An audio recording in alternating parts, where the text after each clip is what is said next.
हिर्रहमानिर्रहीम यकनअब्दु व यकनस्तईन। अस्सलाम वालेकुम स्टूडेंट्स, आज हम लोग कैपिटल बजटिंग चैप्टर स्टार्ट करने जा रहे हैं और इसकी पहली प्रॉब्लम सॉल्व करने जा रहे हैं फाइनेंशियल मैनेजमेंट का। ठीक है, so let's start. First of all read the question problem first. Jordan Enterprises is considering a capital expenditure that require initial investment $42,000। तो $42,000 दिया हुआ है इनिशियल इन्वेस्टमेंट। ठीक है, इसके बाद अगर हम फर्दर क्वेश्चन को रीड करें तो आफ्टर अ कैश इनफ्लो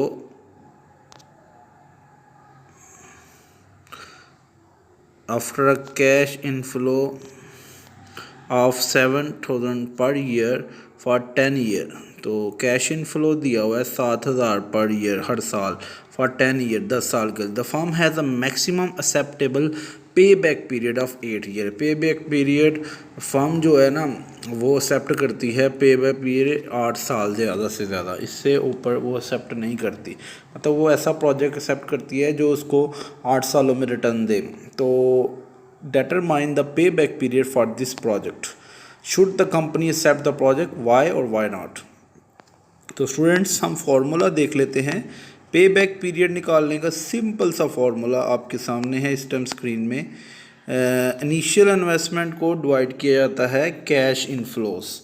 तो अगर आप गौर करें क्वेश्चन में इनिशियल इन्वेस्टमेंट दिया हुआ है $42,000 और जबकि कैश इनफ्लो $7,000 दिया हुआ है। तो अगर हम डिवाइड करें तो कितना आ जाता है 6 ईयर।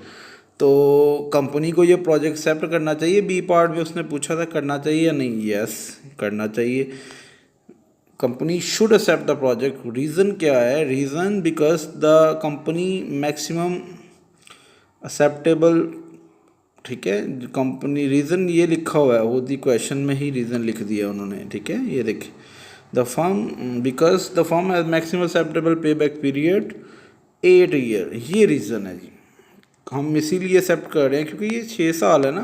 तो कंपनी ने खुद कहा है कि हमारा मैक्सिमम एक्सेप्टेबल पे बैक पीरियड 6 ईयर। तो ये हो गया क्वेश्चन नंबर 1।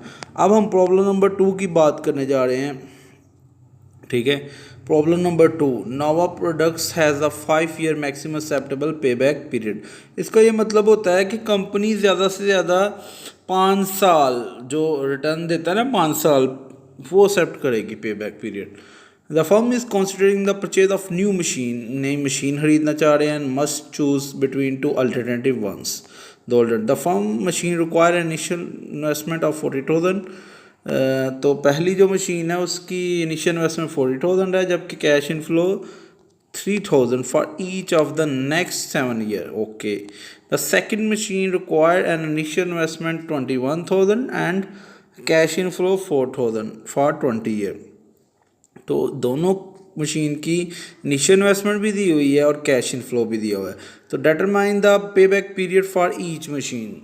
अगेन क्वेश्चन में हमें निकालने के लिए कहा है पे बैक और then comment on acceptability. So then we move forward now about problem number 2।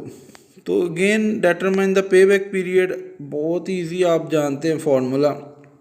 दोनों मशीन हमें initial investment divided by cash में फर्स्ट मशीन का 4.6 आ जाता है, जबकि सेकंड मशीन का 21,000 इनिशियल इन्वेस्टमेंट और 4,000 कैश इनफ्लो है। तो ये हमारे पास आ जाता है 5.25 ईयर्स। तो कंपनी जो है वो एक्सेप्ट तो कौन सा करेगी बताइएगा।